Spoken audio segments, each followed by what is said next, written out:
Bonjour à tous et bienvenue dans cette 13e édition d'Hebdo, qui sera la dernière de cette année 2020. Au programme, cette semaine, nous parlerons du test positif du président Macron, de la libération de Julian Assange, des Black Blocs, de l'internement très bizarre du professeur Fourtillan et enfin, de la manifestation qui a eu lieu hier après-midi à Manosque. Allez, on n'attend pas plus longtemps et on commence par le premier sujet.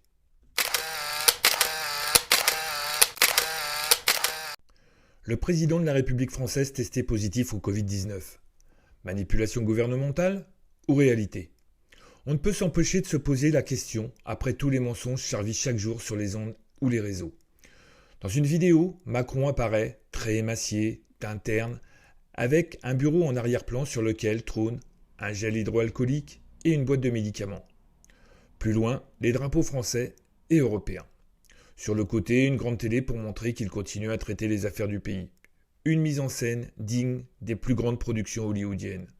Le président est confiné à la résidence à la Lanterne, à Versailles, et a voulu rassurer les Français sur son état de santé en faisant une vidéo pour expliquer que personne n'est à l'abri.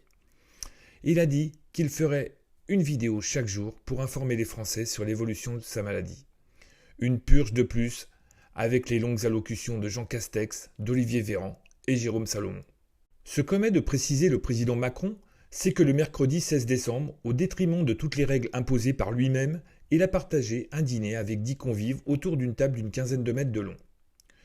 Si je sais encore compter, cela fait 4 de plus que prévu. Pour se défendre, Macron a prétexté qu'il s'agissait d'un dîner de travail. Mauvaise excuse, car les réunions de travail peuvent se faire via les vidéoconférences. De plus, le couvre-feu n'a pas été respecté puisque ce repas a terminé à minuit et demi. Cela n'étonnera personne que ceux qui doivent montrer l'exemple n'en font qu'à leur tête. C'est un affront fait au peuple français que l'on maltraite par un emprisonnement non justifié, car jusqu'à maintenant aucune preuve n'existe sur l'efficacité d'un confinement ou d'un couvre-feu face au Covid-19. Personne n'est venu vérifier que ces politiques respectaient les règles, ce qui n'est pas le cas pour le reste de la population. C'est aussi un affront aux restaurateurs, qui voit l'élite festoyer alors que le restaurant croule sous les dettes et risque de fermer les portes définitivement d'ici la fin de cette crise sanitaire. Ultime affront de la semaine, la déclaration de Jérôme Salomon qui, après avoir isolé papy et mamie dans la cuisine, demande à ce que les enfants mangent leurs bûches dehors lors des repas de fête. La Macronie, c'est « faites ce que je dis, pas ce que je fais ».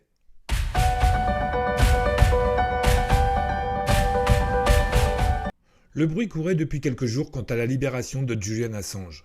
Et pour une fois, ce n'était pas une fake news, puisqu'il a été libéré ce mercredi 16 décembre, après qu'une caution de 282 000 € eût été versée. Bien sûr, il est en liberté conditionnelle, avec les contraintes que cela impose, comme le port d'un bracelet électronique, une assignation à résidence dans un manoir de luxe à 200 km de Londres appartenant à l'un de ses plus fervents partisans, Vaughan Smith, fondateur du club journaliste Frontline. Il devra respecter bien sûr un couvre-feu et se présenter tous les jours au poste de police le plus proche. Le fondateur du site Wikileaks a déclaré à sa sortie du tribunal qu'il allait continuer à travailler et à se battre pour prouver son innocence. Il a remercié tous ceux qui ont cru en lui à travers le monde, ses avocats bien sûr, et les généreux donateurs qui ont permis de réunir la somme pour la caution. La justice britannique l'a décidé, Julian Assange peut sortir de prison. Quelques heures après l'annonce de sa libération, le fondateur de Wikileaks est sorti de la haute cour de justice. Ça fait du bien de respirer l'air frais de Londres à nouveau. D'abord, quelques remerciements à tous ceux dans le monde qui ont eu foi en moi, qui ont soutenu mon équipe quand j'étais absent.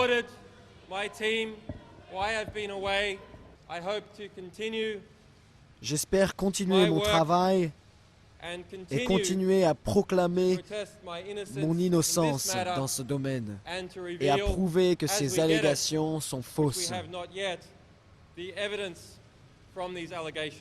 Merci.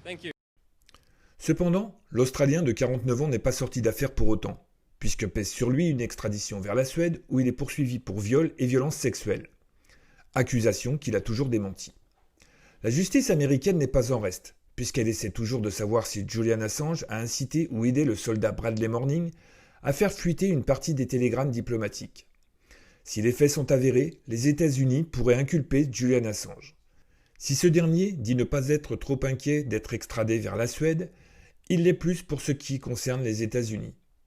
Mais est-ce que Trump, dans un dernier sursaut, ne va pas embarrasser Joe Biden et gracier le journaliste, sachant que la CIA a accusé le site d'avoir favorisé l'élection de Trump? Mais qui est Julian Assange? Pour ceux qui débarqueraient d'une planète aux confins de l'univers, il est un lanceur d'alerte, tout comme Edward Snowden, qui l'a d'ailleurs aidé à s'exiler en Russie. Il est le fondateur du site Wikileaks, qui veut dire à peu près contributeur de fuite. Et comme son nom l'indique, ce site permet de faire fuiter des documents témoignant d'une réalité sociale et politique, voire militaire, qui serait cachée afin d'assurer une transparence planétaire. L'objectif de Julian Assange est de faire de son site l'organe de renseignement le plus puissant du monde. Nombre de documents publiés font référence à des affaires d'État, allant de l'assassinat commandité par des hommes puissants, en passant par la dénonciation de financement de campagnes électorales occultes ou de trafic de bulletins de vote, mais aussi la divulgation de documents prévus pour la destruction afin de cacher des preuves accablantes. La liste est très longue, vous vous en doutez, et cela ne plaît guère à ceux qui sont dénoncés dans ces documents. En 2010, après avoir publié plus de 90 000 documents confidentiels, il est accusé de viol et d'agression sexuelle en Suède. Il est arrêté à Londres, puis libéré sous caution. La justice britannique émet à nouveau un mandat d'arrêt contre lui pour non-respect des conditions de sa liberté sous caution. Il se réfugie à l'ambassade d'Équateur à Londres qui lui accorde l'asile politique. Le 3 juillet 2015, il demande l'asile politique à la France qui aussitôt lui refuse. Le 19 mai 2017, l'enquête le visant pour viol est classée sans suite. Le nouveau président de l'Équateur trouve sa présence sur son territoire dérangeante et après un accord certainement financier, l'ambassade livre Julian Assange au gouvernement britannique. Il est alors incarcéré à la prison de Belmarsh depuis le 11 avril 2019. Aujourd'hui, il est dehors et attend la décision de la justice britannique quant à son extradition vers les États-Unis, où il encourt jusqu'à 175 ans de prison pour espionnage. Décision le 4 janvier 2021. La semaine dernière, je vous ai parlé des street medics, les anges de la rue. Aujourd'hui, je passe à une autre catégorie de personnages qui hantent les manifestations, les Black Blocs. Pour commencer, il y a plusieurs formes de Black Blocs. Les violents qui cassent et s'en prennent aux forces de l'ordre, et les autres qui participent aux manifestations sans avoir recours à la force. Chez eux, il n'y a pas de hiérarchie. Ce sont des groupes qui se constituent éphémèrement pour passer un message. Leur code vestimentaire est reconnaissable entre mille.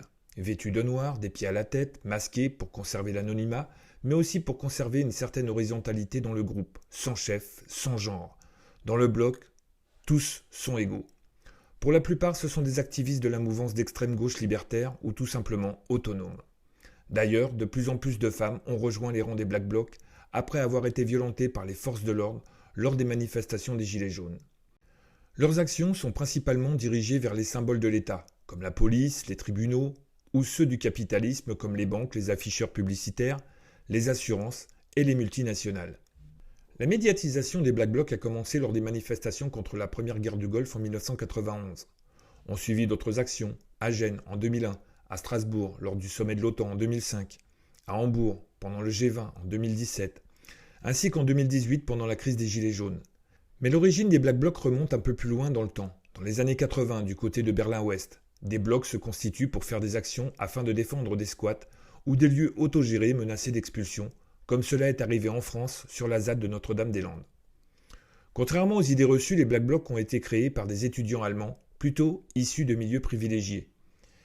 Il n'y a pas de profil sociologique proprement dit chez les Black Blocs. Certains sont de petits patrons, des prolétaires, des intellectuels, des étudiants, tous ceux qui se sentent ostracisés par l'État et comme disent certains militants italiens, vous voulez voir sous le foulard ou sous la cagoule les visages de ces hommes et de ces femmes?